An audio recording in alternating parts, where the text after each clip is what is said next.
Morning mga papi. For today's video, tayo ay nandito sa Barangay Calihon, San Antonio, Quezon para mag-monitor ng isang baka at maggamot ng may retained placenta. Let's go!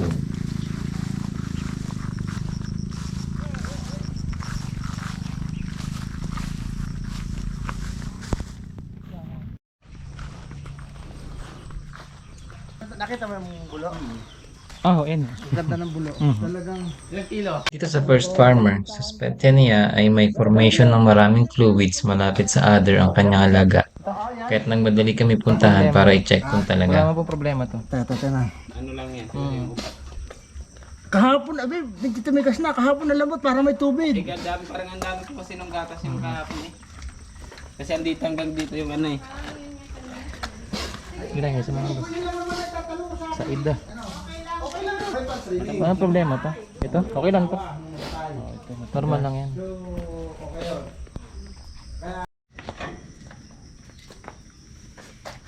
Hindi kay 3 months. Kita mo naman ito noong Putang ina, ito yung sa akin. labas. Natututo lumaban itong isang ito Madami lang talaga rin gatas. Gawa ng Tsaka magandang dede. Madami pa Nakakatawa yan. talaga yung bisiro. Then, yung chile, yung taknan doon. Ibinigay na din sa amin ni Sir ang kanyang Forex chopper. So at the moment, nag-chop sila ng mais para gawing corn silage. Pansin namin yung haba ng chop or cut ng mais which is medyo mahaba kumpara sa usual and recommended. It should be 0.5 to 1 inch ang chop ng corn for silage para mas maging palatable and digestible ng ating mga alaga.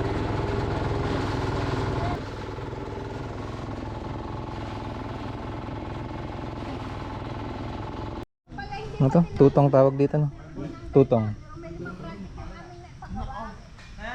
parang suman. Hmm? Parang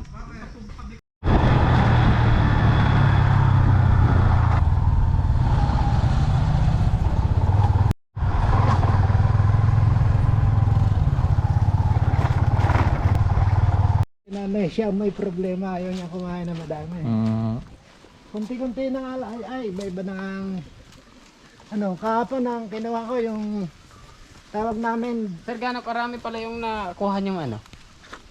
baka wala pang kalahating tiyuna ng isang bilog na maliit. Oo, meron na. Kaya nga lang din, yung parang may natirang, ay, kasi kanya, ganyan pa rin. Hello. Next naman natin i-check ay itong isang baka na may retained placenta o retained fetal membrane.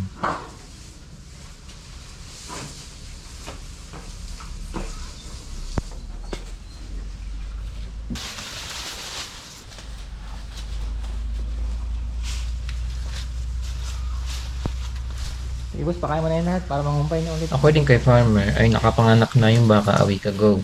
Hindi nga lang fully na-expelled ang placenta. That's why we need mag-perform ng uterine flushing.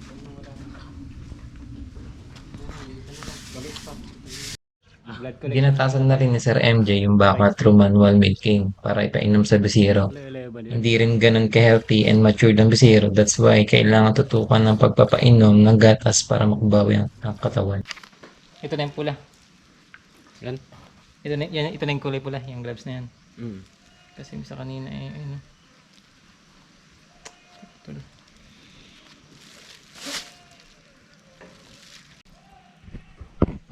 Yung.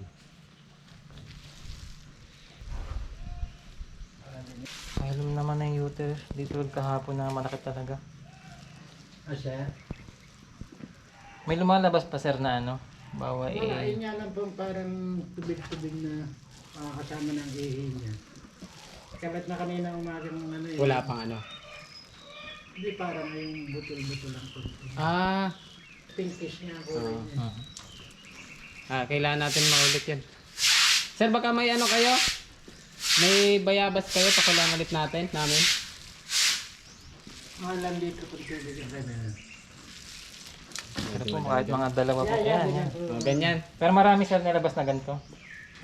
Mga ganyan-ganyan. Hindi naman po mga gabilaw lang Ay boss, okay naman. May nananana pa. Ha? May nananana.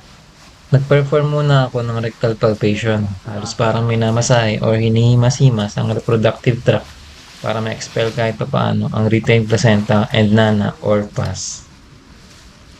Grabe, sobrang baho. Amoy nana and pamumulok na din. Kailangan ng ma-cleanse and rinse sa loob bago pa magka-infection.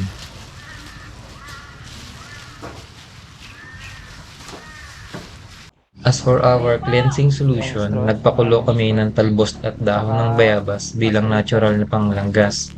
Let it get warm. Tapos may povidone iodine kami at malinis na tubig. Pero magpupuntahan naman talaga din nila. Pag ano na yung harvest nila. Maglalagay ng pandikit. Wala nang mapaglagyan sa sobrang dami. Walang kayong tubig niyo.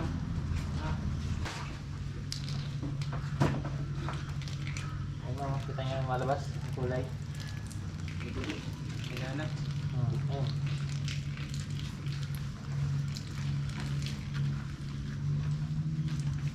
Ayan po yung ano. Pinatay na ni ma'am yung tubig. Ay!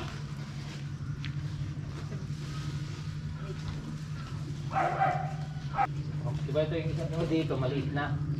Ito, paano pa? Ayun, laki pa, parang doon pa ngayon mga placenta eh. Big ray din yan. Sa mata niya.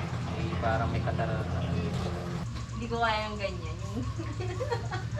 Buti kaya nyo ng ano. Kanayan lang talaga, no? Hindi nyo papagayin niya.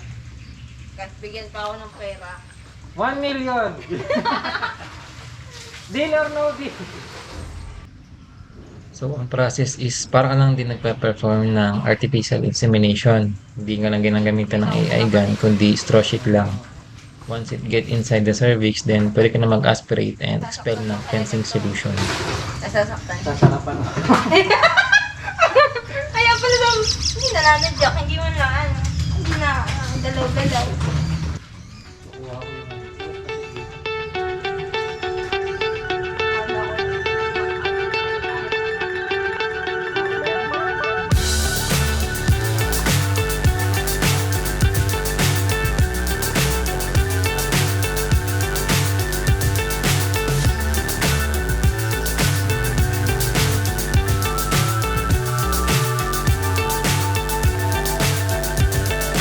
Fly so high, I'm hypnotized. What's up is down, what's left is right. Chasing stars and holding you. I can't see the end. Nag-insert na rin ako ng intrauterine antibacterial tablet sa loob ng puwerta para iwas infection na rin. Nay, magsusubunin ba tayo? Sulatan. Nabubulok na nga yung ibang rambutan doon sa bahay. Kaya nga, lansones, kalamansi, pinadala sa akin eh. I had some time na rin maglinis ng dumi ng mga baka ng farmer kasi medyo busy pa sa pangungumpay. And nagbigay na din ng vitamins and antibiotics to MJ as prescribed by our veterinarian.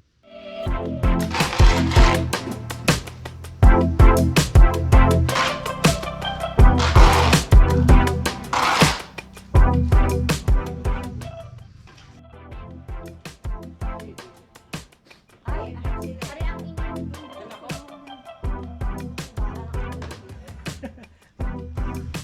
Eh, dala po sa